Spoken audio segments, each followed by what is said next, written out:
ইতিমধ্যে মহালে 8 minute 52 second time পাৰ কৰিছে 8 minute 52 second অতিক্ৰম কৰিছে মহালে হয়তো 20 মিনিট অতিক্ৰম কৰি দিব পাৰে 20 মিনিট বেছি সকলো অনুৰোধ জনাইছো আপোনালোকে দেৰিকৈ বেছিকৈ ভাগৰ মহালে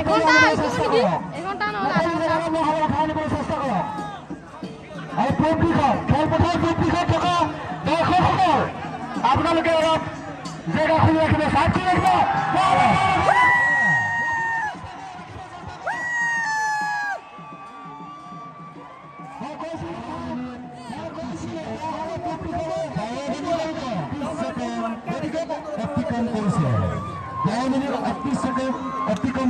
আসলে মানে বয়স